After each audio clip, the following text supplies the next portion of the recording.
It was many years before Princess Eliora set foot on grass again.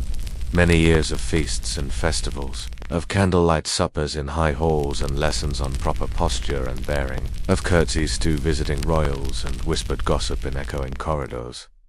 But none of that was for her. The castle walls may have kept her safe, but they also imprisoned her. All those years she dreamed of running barefoot through fields, climbing the trunks of ancient trees, and making daisy chains. But she never did.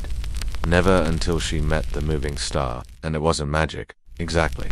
No spells were cast, no curses loosed, but something in her wouldn't abide being caged anymore. It had to see where that star led. How did she know? Because that's what hearts do. They lead us where we need to go, whether we want to or not. It was barely an hour before sunset when she left the castle. She wasn't sure how much time she had. Maybe 30 minutes of daylight remaining, maybe 5. Enough to get started, but not enough to go far. She didn't pack much. A thick mantle to ward off the evening chill, some dried berries for food and water from the silver fountain in the courtyard, tucked in her belt, a loaf of bread so fresh it was still warm, wrapped in linen cloth, and in her hand, tightly closed, the locket given to her by her late grandmother, who understood the stars the way Eliora did. Now, with those few precious minutes fading fast, the princess crept down the palace wall. No guards stopped her, no servants questioned her. The whole castle seemed to hold its breath. In her hand, the locket pulsed faintly, guiding her toward the east gate. It swung open with barely a sound, and Eliora ran into the gathering dark. Behind her, the gate clanged shut. The sound echoed in her ears. It didn't echo in her heart. That was beating loud and fast with a mixture of fear and excitement. But where to go? The star had appeared above the eastern wall. Beyond lay the Whisperwood, full of moss-strapped oaks and tangled thickets. She had heard stories of wood nymphs and wayward feet, but the thought of getting lost among gnarled roots and leaf-choked paths terrified her. Then she remembered. In the old castle library, she had seen a map showing not the twists and turns of mazes and chambers, but trails beneath the canopy. Paths favored by deer, splashing places where trout leaped, and hollow where owls made their homes. Which paths did the star take? The one favored by rabbits or that trodden by foxes? With each step farther from the castle, the woods grew darker. Thorns snagged at her cloak, leaves cracked underfoot, and the trees closed overhead, turning twilight to night. She hurried on, clutching the locket tight, until it glowed brighter, urging her forward. Soon she came to a stream babbling over mossy stones. The map showed a ford here, perfect for a midnight swim, it said, but the water was too high for wading now, too swift to cross. Turning back was not an option, so she hesitated, searching for a way. And then she saw it. A log, fallen from the trees above, stretched across the water like a bridge. If it was still strong enough to bear a deer, it would bear her. Holding her breath, she stepped onto the log. For a moment, everything hung still. Then the log groaned and dipped ever so slightly. Water dripped from the moss. The stream gurgled. The princess continued walking, safe. On the other side, Eliora paused to catch her breath, her cloak damp, her hair tangled, and in the sudden stillness, she heard it, a low, sweet sound, like strings on a harp, like a lute singing in a forgotten tongue. It was the moving star. It had landed in a clearing not far ahead. Hope surged through her like sunlight. If she ran, she might reach it before it vanished again, and so she did. Bursting into the clearing, breathless, heart-hammering, she saw it, something that shouldn't exist, resting on a bed of moss beneath ancient oaks. The glow of twilight clung to it, highlighting shapes that shouldn't be. Faded velvet, stitched with silver thread, spread wide beneath the trees. Strange symbols traced along its length, glinting with captured starlight, and in its center, resting like a slumbering beast, lay a crown of woven branches. Ivy and honeysuckle wove together with blooms of white heather and snowberry, and at its heart, glimmering with captured moonlight, rested a single perfect star. It quivered gently. Just seeing it filled her with a sense of peace. Years of turmoil, of forced smiles and polite nods, melted away. She wanted to touch it, to slide her fingertips along its velvety surface, to gather its shimmering light in her hands. She took a step closer, and then it stirred, unfolding petal by petal until it resembled a winged creature. A moth the size of a man, its wings catching moonlight and scattering it across the clearing. Eliora gasped, taking another step back. Why did the star call her here? What did it mean? To her, the moth unfolded its wings, wider, bathing her in silvery light and spoke. Its voice rumbled like distant thunder. "Who are you, child, to wander so far from the castle wall?" Eliora straightened. She was a princess. She was almost 20. She reminded herself, "I am Eliora, and you," she added hesitantly. "You are the moving star." The moth tilted its head. "So you have heard my name, but what does it mean to you?" She thought of all those nights spent alone on her castle roof, counting the stars. "To me, you are music without sound, a lullaby without words. You are the whispers of the wind.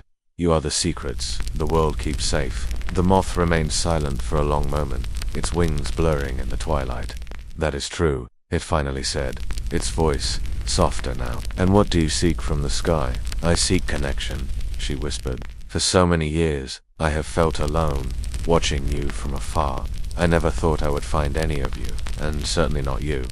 The moth rustled its wings. "There are others who love the stars, child, but they hide. They fear being different, being alone, being called strange." "Then I am not alone," Eliora breathed. "You would have me rule the sky," the moth said softly, "to sit upon my throne of woven light and watch over all who cannot see me." "No," she answered, her voice firm, despite the tears brimming in her eyes. "I belong on the ground, among trees and streams and sleeping flowers. But I don't want to be alone. Can I walk with you?" The moth stayed silent, contemplating. Finally, it dipped its head. "Very well. Come, walk with me beneath the stars." Hand outstretched, it led her along a path she hadn't seen before, past ancient oaks draped with ivy and wild roses, over bridges spanned by fallen tree limbs, and between ferns unfurling in the twilight. Through it all, the moth guided her, finally coming to rest beneath the glowing branches of a thorn tree heavy with white blossoms. Here, nestled among fragrant blooms, the princess sat. As the sky deepened to indigo, the moth settled on a branch above, turning to her. "Do you remember your grandmother, child? The one who loved the stars as you do, of course. She told me stories of you and your people, of how we once walked the earth together." The moth dipped its head again. "We are the last of our kind, except for one. Hidden deep in the whisperwood lives one more like me, slumbering until the sky calls." "Can I see him?" "Not yet. Not until you have learned the old ways, until you can speak with the wind, and sing with the rain, until you understand the language of leaves and the secrets of soil." She looked up at the moth. "Then I will stay here. I will learn. I will wait." The moth nodded, its wings stirring. "Then so be it. Rest now, little starling. Dream of boundless skies and endless nights. Tomorrow you will begin your lessons." And so ended the first day of Princess Eliora's new life. She slept beneath the thorns, cradled by blooming night, dreaming of galaxies and whispering woods. For the next several days, Eliora woke each morning with the sun and spent her hours learning the language of the woods. At first, it was hard. The trees and vines were silent. The birdsong seemed random, the wind directionless. But slowly, as the days turned from warm to cool, from sunny to gray, she began to understand. She heard the sigh of old roots and the whisper of leaves as they chased sunlight. She felt the pulse of sap rising with dawn and the thrum of insects in the warm afternoons. The stream told her tales of what it saw. A doe nursing her fawn by the bank, a fox hunting voles in the underwood, a young prince chasing fireflies in the gloaming. All these stories, and more, the forest had to tell her. And soon, she would be ready to hear the final lesson, the last piece of the sky's old language. The wind outside the window has changed in tone, speaking not of summer now, but of mornings crisp and cool. A single leaf dances down, then twirls about before settling on the sill, where it traces patterns in the dust motes dancing in the light. A sigh of air escapes his lips, slow and soft as the falling light. It is a sound like autumn. Soon, he'll need to rouse himself, begin his day's work, tend to his tools and his wares. But for now, he savors the stillness, the quiet brush of wind through the shuttered window, and the rustle of the leaf-tracing stories in the dust. "Soon enough," Thalman says, stepping away from the counter. "It's a sound like decision made. The hourglass tells us so." Holds it to the light, letting the trickle of grains fall. Tomlin continues, "Every baker needs an apprentice, and every apprentice needs a master. I don't wish to hold back the sand, master," he says.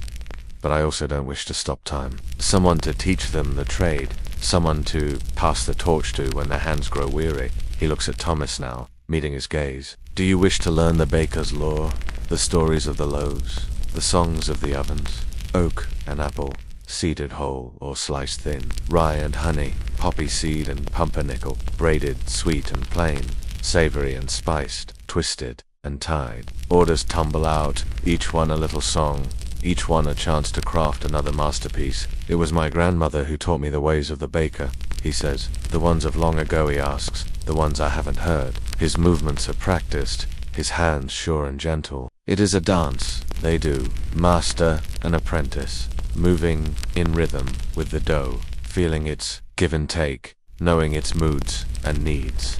Thomas glances at the graying sky. We should close up, master. Secure the flour, bring in the wares. He turns back to the ovens, his eyes shining with sudden excitement.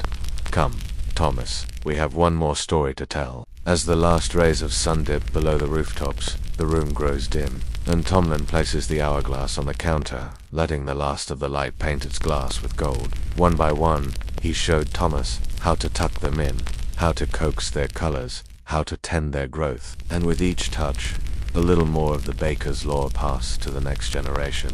She hummed to the yeast, whispered to the flour, and sang to the dough. He pauses, meeting Thomas's gaze. The baker and the apprentice, their day done, stand side by side, watching the storm rage on, knowing that within their walls, the bread sings its slow, steady song, feeding the hungry and warming the hearts of all who come, seeking solace and sustenance. The hourglass has run its course, but they know that when the first light touches the horizon, the sand will shift anew, and with it, a new story will begin. When the storm rages, we bake thunderbread, strong and hearty, dark and deep, seasoned with wild oregano, touched with the spice of storm and sea. It tastes of wind and wave, of lightning bright and raindrops cold, and the earth beneath the thunder's roar. It is bread to warm the very soul, to nourish the spirit, to fill the belly and mend the heart. With floury fingers, they work in silence for a while, the only sound a scrape of metal on stone and the occasional sigh of air from the ovens. And the ways of the hour. He turns the bottle over, watching the descent. Time for the final deliveries, the ones he makes himself, on foot, under the cloak of stars. With practiced hands, they shape the dough, each movement a prayer, each fold a wish for comfort and peace. A question he's asked hundreds of times, yet each answer is as new as the dawn. Each step is sure, each bend in the lane familiar, lit by the gleam of his lantern and the welcoming glow of oil lamp windows. He brings the loaves to those who need them most, leaving them on doorsteps, tucking them beneath blankets, ringing bells that call for peace and rest. Rye and salt, seasoned slow and true, Thumlin says, watching a loaf rise. And he tells them then of a baker who traveled, following the whispers of the wind, carrying his oven on his back, trading loaves for stories and starlight, always keeping his oven fueled, always ready to welcome those who sat by its glow. He spoke of breads shaped like clouds, like rain, like dreams, imbued with the essence of the land, the sea, and the moon. And as he wove the tailies, the loaves grew, each one a piece of magic, each one a memory. And when you tuck it in, remember the tailies the baker's wife told of baking by moonlight. She said, while we watch the falling sand, our worries become stones in our pockets. And what are pockets for but holding treasures? They cross the bridge where water runs clear and cold over smooth stones, singing of journeys far and long ago. It's a song he knows well. Flour dusted on the shelves, barrels of grain and yeast stacked up in neat rows, bread knives hang on the wall, gleaming and ready. Baskets of apples, pears and plums sit plump and tempting, their skins kissed by late summer sun. Spice jars line the counters, fragrant and bold, waiting to add their magic to the dough. Sugar scoops nestle among the cracked pepper, each waiting for its turn to sweeten the day. The ovens stand stoic, their fires banked and ready to catch the embered coals, each note a whisper of the season passing, each tone a memory of sun-warmed days gone by. He closes his eyes, leaning back, and listens to the leaf play its melody until a knock raps on the door, sharp and clear. The touch of flour and water, strong and sure, a bond as binding as yeast. Then let us go, he says, and shape the day together. It startles him a bit, and he opens his eyes, turning slowly toward the sound. Leaves piled high beside the door, and the pumpkins resting on their side, hinting at jack-o'-lanterns, soon to be. Inside, the ovens have grown dim, their embers banked to glowing coals, and old Tomlin leans against the counter, watching the leaf as it moves. He doesn't need to look to know it's Thomas. His apprentice, reliable as the sunrise, Thomas, who's already begun his rounds, delivering fresh loaves to the market stalls, gathering orders, and checking the new flour stock. The sacks are heavy, so he sets them down on the floor. "Did you sleep well, master?" "Like the winter wheat, Thomas," he answers with a chuckle, tucked in tight beneath the earth. A laugh rumbles deep in Thomas's chest, a sound like the rolling hills outside the town. "Not so for me," he says, scratching at his untrimmed beard. "My pups keep me up all hours with their tumbling and their squeaks." Thomlin nods, picturing the litter of small, clumsy shapes, chasing each other through the halls of Thomas's home. A family of bakers, he thinks, smiling. "So, are we to set the ovens to warming? Or is it too soon?" They walk together to the corner where the wide-mouthed bottle stands filled with silver sand. Suspended in its curve of glass, Thomlin picks it up. Thomas leans against the counter beside him, listening to the steady trickle, watching his master's face turn thoughtful. Thomas hesitates, then reaches out, touching the bottle lightly, as if testing its chill. Old Thomlin lays a hand on his apprentice's shoulder. Outside, the breeze feels cooler now, crisper, sharper, rustling the dry leaves beneath their feet as they walk toward the market. The market is alive now with the murmur of vendors, the calls of merchants showing their wares, and the laughter of children at play. As customers gather, eager for loaves still warm from the night before, and Thomlin and Thomas begin to sort the day's orders. When the rush is done, and the morning sun spills through the open door, casting long shadows on the flagstones, Thomlin finds himself standing beside the ovens, watching Thomas knead the dough.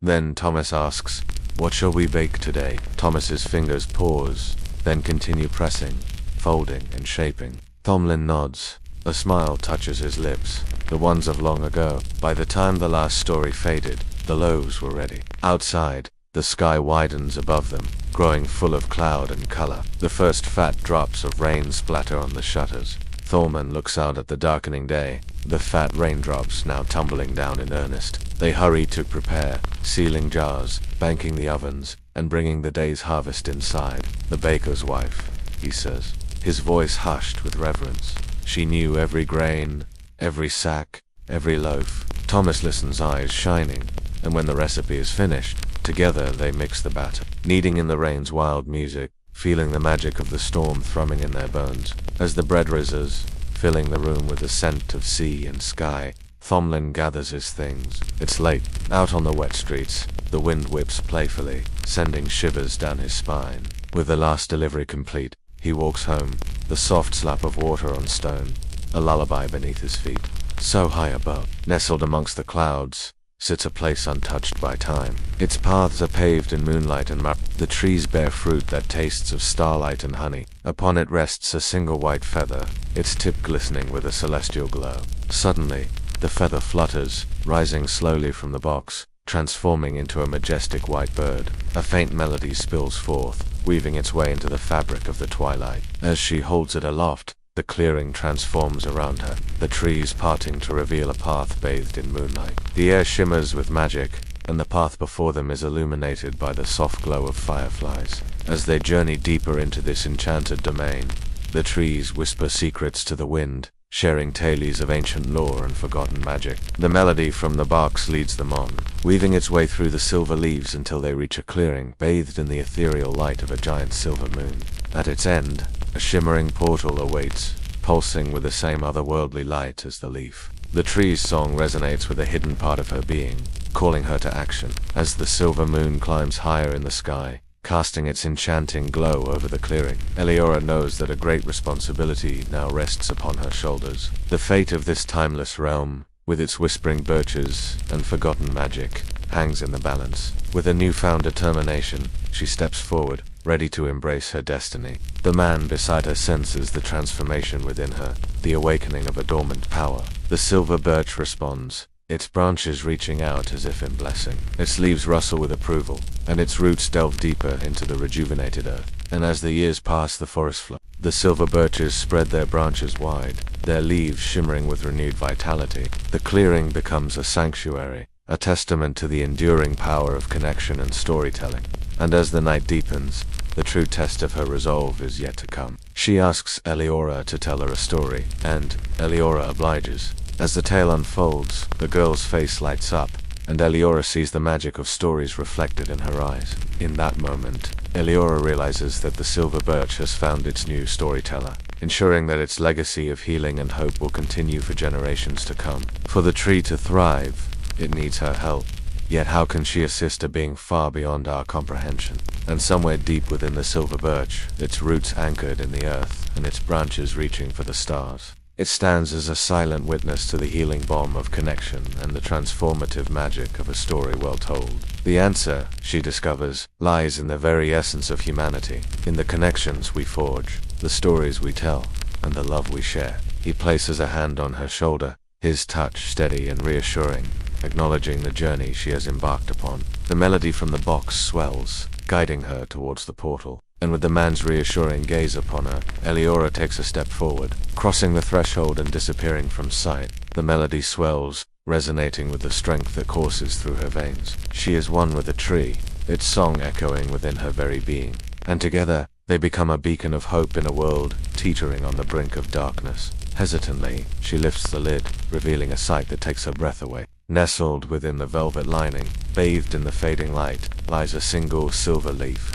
She tells them stories, weaving tales of courage, hope, and the enduring strength of the human spirit. And with each story, she heals a wounded soul, mending broken dreams, and reigniting flickering embers of joy. As the stories spread, more people are drawn to the silver birch, seeking solace or a listening ear. Eliora welcomes them all, offering kindness and understanding, and in the shared moments of vulnerability, a sense of community blossoms. Its bark shimmers with an otherworldly glow, and its leaves rustle with the voices of forgotten dreams. The tree, an ancient guardian of this realm, pulsates with power, its roots delving deep into the earth and its branches touching the very stars. It is here, at the heart of this timeless place, that Eliora feels an inexplicable pull, a resonance within her very core. It pulses with a soft inner luminescence, beckoning her with promises of forgotten lore. In that instant, a jolt of recognition surges through her, awakening a slumbering part of her soul. She feels a profound connection to this place, as though she has always known its existence, yet only now remembered. The tree's melody echoes within her, stirring memories from a time before time. And as she closes her eyes, the boundaries between past, present, and future dissolve. With wings that shimmer like spun moonlight, it takes flight, soaring gracefully towards the setting sun. Through their eyes, she witnesses the tree's healing touch, its ability to mend broken spirits, and rekindle forgotten magic. But the visions shift, revealing a darker truth. She sees the tree wounded, its branches scorched, its roots poisoned by the encroaching darkness. She feels the despair of a world losing its way, forgetting the ancient wisdom whispered by the leaves. And at its heart, an ancient silver birch whispers secrets to the sky. This is the place where names are born, where memories find solace and stories wait to be told. Deep within this untamed expanse, hidden from the prying eyes of the world, lies a clearing bathed in perpetual twilight. Here, amidst the silver leaves of the whispering birch, time itself seems to slow. The sun dips lower, painting the sky with hues of apricot and rose. A young woman named Eliora steps forward. Her eyes, the color of twilight, reflect the mystical beauty of the clearing. Beside her walks a man, his features etched with wisdom and kindness, his presence radiating a comforting warmth. Together, they approach the box, drawn by an ancient calling that echoes within their souls. A symphony of crickets and nightingales fills the air, a melody both haunting and sweet. In the clearing stands a weathered wooden box, its surface etched with swirling patterns that seem to dance in the firelight. Drawn by an unseen force, two figures emerge from the darkening woods, their faces illuminated by the ethereal glow of the box. As Eliora reaches out to touch the box, its surface ripples like a still pond disturbed by a gentle breeze. With trembling fingers, Eliora withdraws the leaf, its touch sending a jolt of energy through her. They find themselves in a realm where silver birches sway in a perpetual twilight, and there, in the heart of the moonlit clearing, stands the majestic silver tree. Its branches reach towards the sky like arms, embracing the cosmos.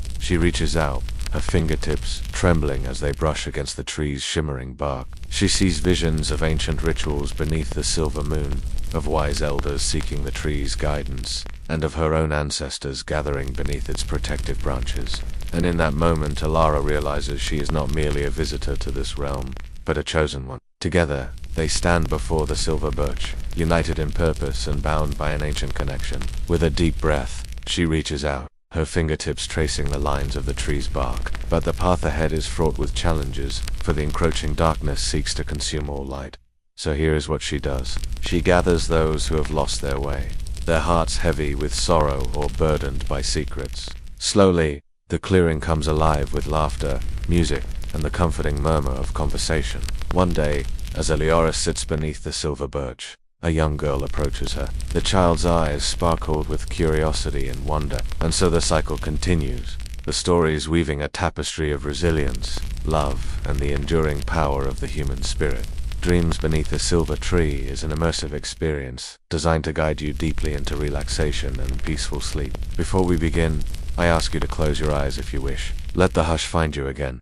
The day is long gone now. Let it slip away like water. The silver leaves have all disappeared now, melted back into the forest floor. Their job is done. Above her, the sky is black velvet, spilled with glittering light. The moving star, now still, hovers faintly over the tree, not so much shining as simply being, like a presence, like a guardian.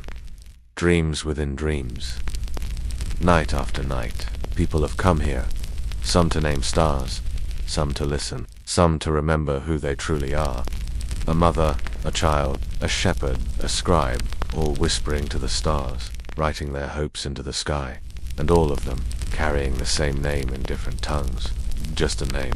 The one she saw in her dream. The one the girl drew in the dirt. The one that has waited through centuries for a voice. The moment the word leaves her lips, the star pulses once, then twice. Take a deep breath in, then out, and allow your eyelids to flutter open. You might want to take a moment to notice how your body feels right now. And if you wish, gently move your fingers and toes, then lifts gently into the air and begins to move again. Not quickly. Not suddenly. You can find even more immersive experiences crafted to help you relax, sleep better, and tap into the limitless potential of your dreams. If you'd like to support our work, please remember to leave a like, comment, subscribe, and share with others. Thank you for joining me today. May your dreams be filled with wonder, and your days with starlight. Until next time, just slowly, like the beginning of a new sentence. Like the start of a path, the same name that now glows on her silk ribbon, hers, but also there's like a lullaby with no words, not because it is ending, but because it is becoming part of her. The star hovers above, but something is different. It's not glowing as it did before. Now it pulses gently, as if waiting for something from her. There is more to see, more to remember, more stars to count, and name, and follow. But she is not afraid. The fear is gone. What remains is stillness, and wonder, and the soft certainty that the sky has been waiting for her for a very long time. Each memory, each echo, settles into her bones like stardust. She isn't just watching, she is joining, the next in a long line of star speakers, keepers of names, dreamers of the sky. Take a breath in, soft, slow. Now out, like a leaf floating down. You're not here in this world anymore, but the wind has returned, smelling faintly of honey and pine. Somewhere, far above, the stars blink gently. And somewhere, deep inside, you remember your own name, the one you've always carried in your dreams. The stars haven't forgotten it, and neither have you. You're in the starlit glade, beside the silver-barked tree, whose branches once sang to you, whose leaves brushed whispers against your skin. With Mars beneath you, and night curling close around your shoulders like a blanket, your name is safe in the stars. You are safe here, too. Our story picks up in stillness. Eliora lies on her back, the silk with her starlit name still cradled to her chest. And then, she begins to dream. But this is no ordinary dream. No jumbled pictures, no wandering thought. No. This dream is clear, crisp, like moonlight in cold water. And whispers, each one must have a name, for how else will they know they are seen? The dream shifts, not abruptly, but like turning a page, or sinking deeper into warm water. Now the glade is different again. An old man sits in the center, eyes closed, hands folded in his lap. Stars twinkle above. He opens his eyes slowly and begins to recite Ashara, Telon, Brimea Ko. He is naming them, out loud, softly, like prayers. With each name, one star overhead flickers a little brighter. She's standing once more in the glade, but it's different. The trees are younger, The air smells of smoke and time, and in front of her, where the tree now stands tall, there is only a small circle of stones and a girl. Not her, but so familiar. Same eyes, same bare feet, same sense of quiet wonder. The girl is drawing something in the dirt, a spiral surrounded by dots. Eliora leans closer and gasps softly. It's a star map, primitive, simple, but beautiful. The girl hums as she draws, a tune Eliora knows, the one the star sang earlier, the song that carries her name. The girl finishes the drawing, looks up at the night sky. Eliora watches as page after page of the glade's history unfolds before her. The dream begins to fade now. She wakes slowly, the kind of waking that feels more like rising from deep water. The moss is soft, the sky is still. She sits up, breath calm/heart quiet, and then she speaks, not a question, not a command. And Eliora understands. You are still lying beside her. The glade is still wrapped in night. It's time for us to wake up now. Slowly stretch and yawn. Feel the grounding of the earth beneath you. If you enjoyed this experience, I invite you to explore more of our content. The forgotten edge of the sky. Before we begin this last part, let everything grow still again. You've come so far. Now it's time to let go. A little more. Feel the weight of your hands. The ease in your jaw. The soft rhythm of breath. Slow and easy. You are safe. You are floating. The stars are still above you. And the forest is quiet. Now close your eyes again, and let us return. Our story drifts on. Eliora stood in the glade once more, her bare feet soft against the moss, her cloak warmed by sleep and dream. Above her, the star had begun to move again. It no longer hovered, it beckoned. Not downward this time, but outward, westward, beyond the trees, beyond the rivers and hills, beyond even the kingdom she called home. And she knew it was time to follow. She whispered a quiet goodbye to the silver-barked tree, pressed her hand against its warm trunk, and stepped past the circle of stones. The path was clear now, no silver leaves this time, but she didn't need them. The star lit the way, not too bright, never too fast, just enough to guide. The forest began to change. Trees thinned, air grew crisper. Even the soil beneath her feet began to lighten. From damp black earth to pale stone path, to a strange, powdery dust that shimmered faintly with every step. She reached a ridge, and the world opened wide. Before her stretched a vast, open plain. No houses, no roads, just tall grass, rolling like waves in the moonlight breeze. And far in the distance, a single arch of white stone. It curved up into the sky like the edge of a great doorway. The star floated directly above it. Waiting, Eliora crossed the field without hurry. The air here was different, lighter, as though each breath fed both her body and her spirit. Each blade of grass she passed shimmered with dew, but never bent beneath her feet. She was no longer walking on the earth. She was walking with it, together, in rhythm, in peace. As she neared the white stone arch, she saw that it was carved, not with letters, but with constellations, the same ones she had counted night after night. But now, they glowed faintly, as if whispering, "Welcome, dreamer. We've been waiting." She stepped beneath the arch, and something changed. The air shimmered, the grass silent, even the wind held its breath. The star above her began to spin slowly and pulsed once with warm light. The world fell quiet, not in sound, not in words, but in feeling. It poured into her gently, like warm water into cupped hands, like soft fire into a cold room. She felt herself lift, not from the ground, but from doubt, from all the heaviness she never knew she carried, from every question left unanswered. She remembered every name she'd ever given the stars, every whisper, every wish, and now, they whispered back.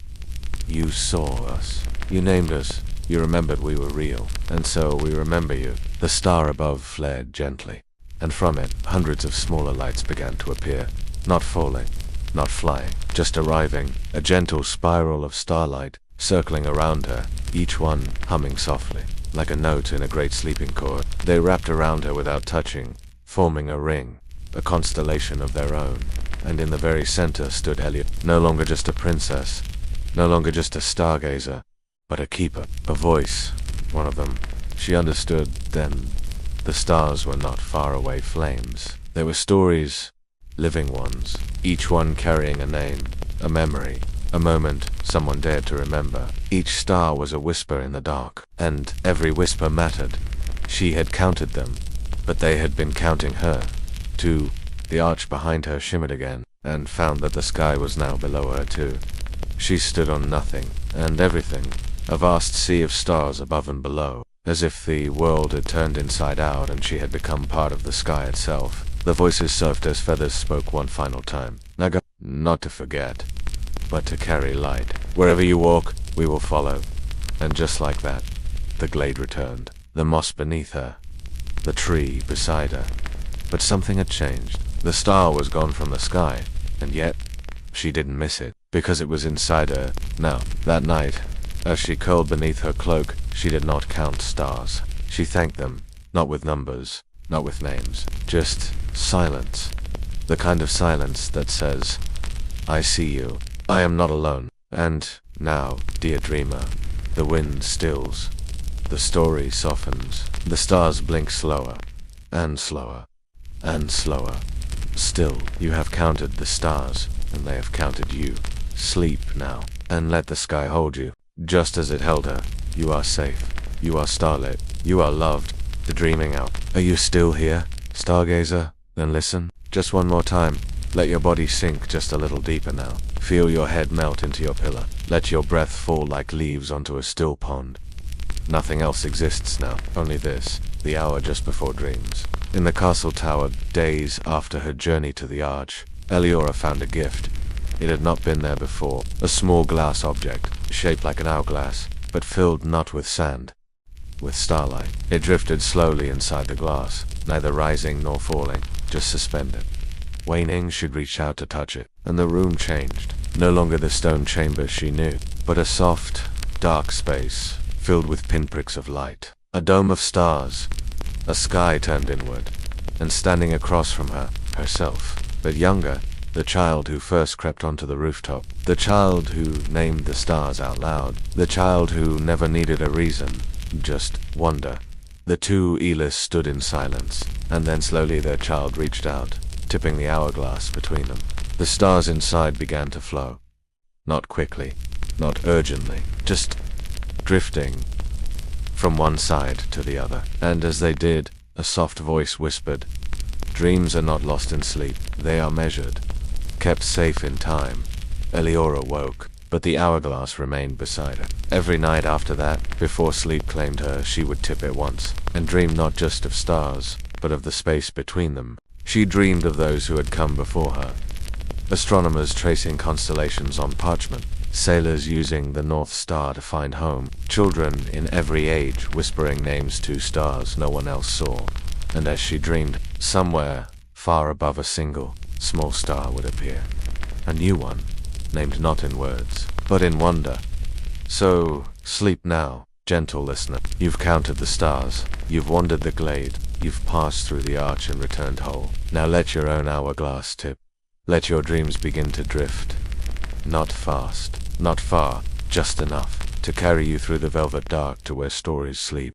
The library beneath the moon, The stars have slowed now. The wind outside is barely more than breath. Your heartbeat matches the rhythm of the night.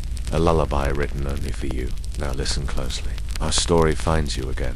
It begins with a soft creak, a door opening where no door was ever seen before. Eliora, curious and calm, follows the scent of parchment. Behind her chamber's wall, where once hung a tapestry of woven constellations, now stands a narrow passage, lit only by silver-glowing moss. She steps forward, her fingers brushing the wall, her heart beating low like a distant drum. At the end of the passage, a staircase curls downward, spiral and slow, like a conch shell in stone. And waiting at the bottom, a room, circular, endless in feeling, filled from floor to ceiling with books. But not just any books. These are star books, bindings etched with constellations, covers that shimmer faintly when turned in moonlight, scrolls that unfurl themselves with a sigh. Here, the stars aren't just looked at, they're spoken to, written down, mapped in symbols older than lettered. Some charts drawn by monks with trembling hands, others by children who glimpsed the sky once and never forgot it. At the center of the room, a great table, carved from stone, inlaid with a glowing circular map. But the map is not of land. It is the sky, spinning slowly, softly, in perfect silence. Eliora stands before it, and as she watches, one point of light begins to blink. Blink, blink, blink. She knows that star, it is hers. She opens a book nearby. The page is blank, but her fingers move, unthinking, guided. She begins to draw, not just a star, a path, from one blinking light to the next. A spiral, a dance, a name made visible in motion. Her story, and those before her, etched in glowing ink. Time passes differently in the library beneath the moon. There are no clocks, only breath, and heartbeat, and the soft rustle of a turning page. Eliora writes each night, not because she must, because the stars deserve to be remembered. And now, you are here, too. Your own page lies open beside hers, blank and waiting. You don't need to know what to write, just rest your hand there, and let your dreams do the rest. The air smells faintly of lavender and vellum. A breeze stirs from nowhere. The page turns itself, and high above, somewhere in the true sky, another star begins to flicker, faint, warm, yours. The AOL with no name tonight. There is mist curling over the rooftops. It drapes the castle in silence, and beneath it, Eliora lights no lantern. She walks with her hood up, her footsteps soundless on ancient stone. The stars above blink like sleepy eyes, and something is waiting. In the castle courtyard, past a sundial frozen in ivy, there stands a tree no one planted, tall, twisted. Its bark is the color of moonstone, its leaves dark as encrustle without wind, and in its branches sits a creature older than story, feathers like folded parchment, eyes like polished opal, head still as stone. An owl, but not just any owl. This one does not blink. This one watches the sky the way others read books. Eliora looks up, and the owl stares back, and though no sound escapes its beak, she hears it speak. You name stars. I remember the names they've lost. She steps closer, bows not out of fear, but reverent, and the owl shifts, wings stretching wide, so wide they touch the branches on both sides of the tree. Each feather carries a tiny symbol, some spiral, some shine. One looks like the letter for home, another the mark for forgotten. Long ago, says the owl, every star had many names. Names given in languages now lost. Names spoken by wind and wave, by shepherds and poets. Eliora asks, why were they forgotten? The owl answers, slowly, because no one stayed still long enough to remember them. Then, from its chest, the AL pulls a scroll. It is made not of paper, but of something soft, almost like woven light. It drops the scroll gently into Eliora's hands, and the moment she touches it, the courtyard vanishes. Now she floats, not on water, not on air, but on memory. She sees constellations drawn in sand by desert travelers. She sees a monk chiseling star maps into stone. She sees a child much like herself naming a single, pale star whistle, because it made her think of wind through a crack in the tower wall. Each name, each whisper, each gaze at the sky, all remembered by the owl. Back in the courtyard, Eliora opens her eyes. The tree is fading now. The owl's wings curl around it like a lullaby, and one by one, the feathers lift into the air, drifting like snowflakes. The last one lands in her palm. It bears the shape of her very first named star, the one she called Gentle. The owl speaks once more. Names do not vanish. They sleep. And tonight, you woke them then. It is gone. Not flown. Simply no longer there. Only the feather remains. Eliora presses it into her book. A page marked not with I and K, but with trust. And so, as you lie still now, and your breath becomes heavier, slower, softer, know this. Somewhere high above you, an owl sits watching the stars, remembering every name ever whispered. Even yours. Especially yours. The song only winter hears. Spoken like frost melting on a window, with the hush of snowfall in the background slow gliding, and warm inside. Tonight, the castle sleeps beneath a blanket of snow. It is the first snowfall of the season. Everything is softer. The rooftops, the forest, even the stars above, muffled in a hush so complete you could almost mistake it for a lullaby. And perhaps you wouldn't be wrong. Eliora is awake, wrapped in a heavy velvet cloak. Her boots crunch lightly in the snow as she steps out onto the parapet. her favorite place to watch the world grow quiet. But something feels different tonight. The air, the stars shimmer slower, as if listening, and far away, almost too faint to hear. She notices it, a sound, not music exactly, not voice, not wind, something between them, a melody so old it has no notes, so soft, it's heard only by those who aren't trying. She closes her eyes. The sound wraps around her like warm hands dipped in silver. She follows it, barefoot in her mind, through the stillness, through snow-covered corridors of thought, and it leads her down the spiral stairs, past the kitchens, through the cold storage cellars to a locked wooden door she's never seen before. It opens without touch, and behind it a narrow chamber with icicles like crystal harps hanging from the ceiling. The music grows clearer, a single note, so pure, so round, it makes her eyes water gently. At the center of the room is a basin of frozen water, and in the center of the ice, a small orb, glowing, pulsing, in time with the melody. A celestial chime, once used by court astronomers during long winter vigils. They believed it helped them hear the harmony of the spheres, the music made by planets and stars in motion. Eliora kneels beside it, and listens. The ice doesn't crack. It simply softens, as if giving permission, and slowly, gently, the orb rises from its frozen cradle and floats into her hands. The moment she holds it, the melody wraps itself around her heart. She hears memories, not her own, but left behind in the chime. A child's laughter echoing across a frozen lake, a song sung in a tower to mark the winter solstice, a lullaby whispered to a cradle long emptied.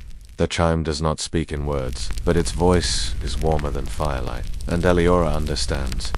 Each winter, a melody is born. Each year, it waits for someone quiet enough to hear it. She carries the chime back to her tower, and that night, as the castle dreams in snow-covered silence, Eliora hums the tune the stars once sang. Not for an audience, just to keep it alive. So now, as you lie under your own blanket, and the hush of sleep surrounds you, listen. Do you hear it? That faint sound, so distant, like silver threads weaving through the wind. That is your melody. Born this winter, heard by you alone. Let it carry you gently now, to wherever dreams take root in the snow.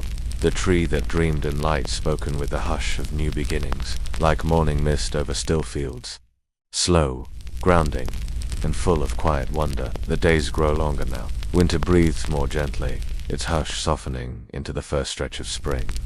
But up in her tower, Eliora still watches the night. She listens not only to stars now, but to silence itself. She has grown quieter, softer, deeper, like water that knows its own reflection. And on the windowsill, beside her stargazing books, sits something new. A small wooden box, sealed, light as air, smooth as polished moonstone. It arrived, without warning, left on a pillow one evening with no note, no crest, no markings, only the faint scent of something ancient, like wind in deep forest. When Eliora opened it, she found a seed, round, silver-gray, warm to the touch, and as she held it, a single word whispered in her mind. So she does. Out in the north garden, a quiet space behind the castle, where few ever tread, beneath a low stone wall, and the songs of distant owls, she plants the seed with no shovel, no ceremony, only breath and hope.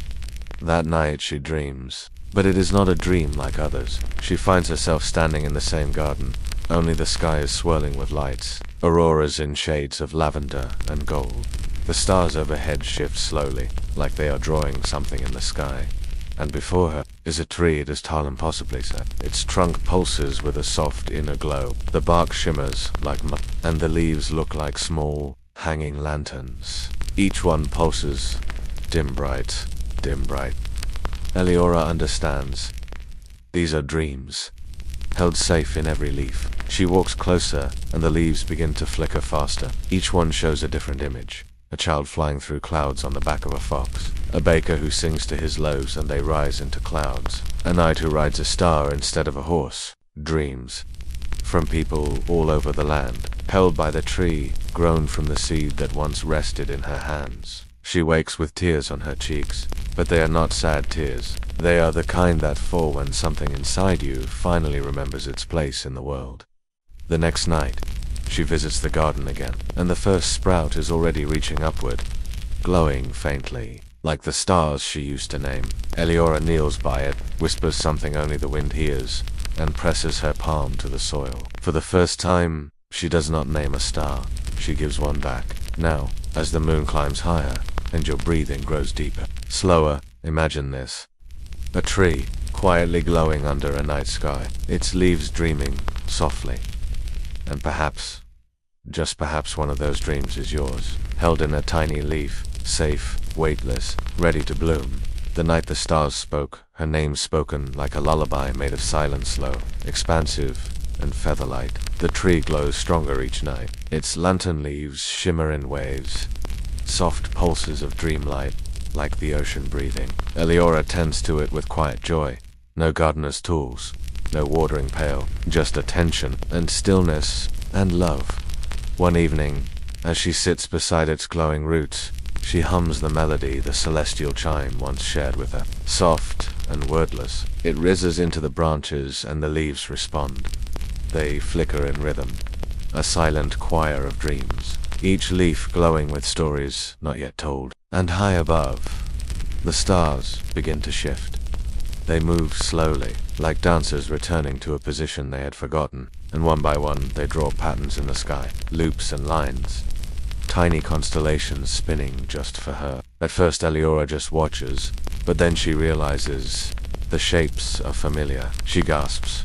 A spiral, a curl, a loop with a hook at the end. Letters in a language the sky rarely speaks aloud. It spells something, not across one night, but over many. Each night she watches, another star slips into place, another glimmer of meaning. And finally, on the 10th night, the message is complete. Her name, her hands flutter to her lips, her chest feels full of wings. The stars have named her back. All this time, she'd been giving them name. Each night from her tower, each whisper a gift. And now, the sky remembers her. In ancient times, scholars believed that stars were not just distant suns, but celestial minds, each with a memory, each able to listen if someone spoke with care. Eliora did, and now they speak in return. From that night on, the stars shift gently whenever she hums. No grand display, no flash or comet, just a subtle twinkle, a gentle sway, as if they are listening, always. And in that quiet garden, beneath the dream tree, Eliora smiles. She is not alone. She never was. As your breath moves slower, and the hush of sleep holds you closer, know this. Your name, too, is known to the stars. Softly, sweetly, lovingly. They remember kindness. They remember silence. They remember you. And if you whisper to them tonight, you might just hear them whisper back. The book of sleep and light, spoken like the last warmth of a candle's flame, barely flickering. A calm, serene, close anchored in stillness, memory, and the beginning of dreams. Years pass like dandelion seeds, carried on quiet wind. The castle does not change much, but Eliora does. She is still the princess, still the dreamer of stars. But now, she is also the keeper of dreams. One morning, as the dew clings gently to the grass, Eliora sits beneath the tree with a book in her lap. It is handmade, its cover stitched from soft leather, the pages thick and cream-colored, like parchment kissed by moonlight. Its title, written in golden ink, For the Ones Who Whisper to Stars. She writes, not like a scholar, but like a Each page holds a story, of dreams she once saw in the tree's leaves, of the celestial chime that sang only to her, of a single glowing seed planted in soil warmed by hope. And between the stories, she leaves space, blank pages waiting. She wants others to write there too. Children, old ones, lonely travelers, skywatchers, you. Anyone who has ever looked up and felt, somehow, understood. The villagers come quietly. They sit beside her. Sometimes they speak, sometimes they cry, sometimes they say nothing at all. But they always write. A sentence, a thought, a dream, sometimes just a name. And slowly, the book begins to glow. She never tells them where the glow comes from. But, it's from the leaves, the stars, the silence between breaths. The book becomes not just a collection of dreams, but a lullaby for the world. And one night, when Eliora is older, gray-haired and warm-eyed, she leaves the book beneath the tree, wrapped in silk, tied with a ribbon of starlight. She hums one last time, and walks quietly back to her tower. Above her, the stars shimmer like they're smiling. Below her, the book waits for another to find it. Perhaps a child, or a wanderer, or someone just like you. And if ever you do, open it gently, run your fingers across the pages, listen to the hush between the lines. And remember, the stars do not forget, they do not rush, they do not ask questions, they simply shine. So now, as you lie in stillness, let yourself drift like one of Eliora's dreams, light as breath, warm as a lullaby, your body a field of quiet moonlight, and above you, softly glowing, are the stars you've yet to name. Sleep, dreamer, sleep. You are remembered. You're doing beautifully. Just rest right here. You're in the quiet after the story now, where the stars stay warm and dreams begin to breathe. The tale of the princess who counted stars is now complete. But your night isn't over. A gentle, closing whisper. You've listened so softly, so patiently, and now your thoughts can grow slow, like mist curling around ancient towers. Let your breath become steady. Let your shoulders fall heavy. Let your hands unclench just a little more. There's nothing left to do tonight. Nowhere to be. You've wandered far enough through castles and clouds. The sky above you is still full of names, and songs, and stars, waiting to be seen. Maybe tomorrow you'll remember just one. Maybe you'll wake up with a whisper still curled in your ear. Maybe you won't need to remember it all, because the sky will. So, close your eyes gently. Feel the warmth of a distant candle flicker, and in its place, silence, sweet as a kiss on your forehead. You're already so calm, so beautifully still. But now, imagine we're floating through the softest part of night, past dreams, past stars, into the hush that holds everything. Let me guide you into one final closing, final drift, into the velvet quiet imagine.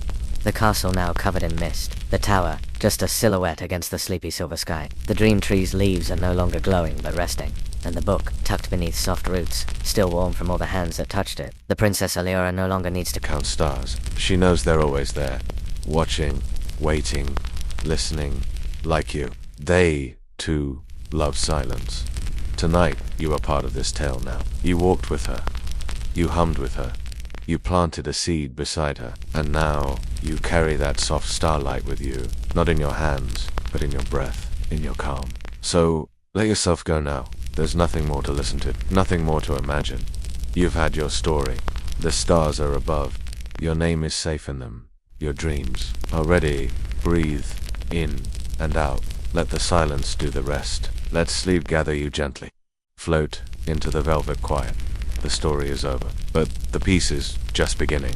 Good night. Good night.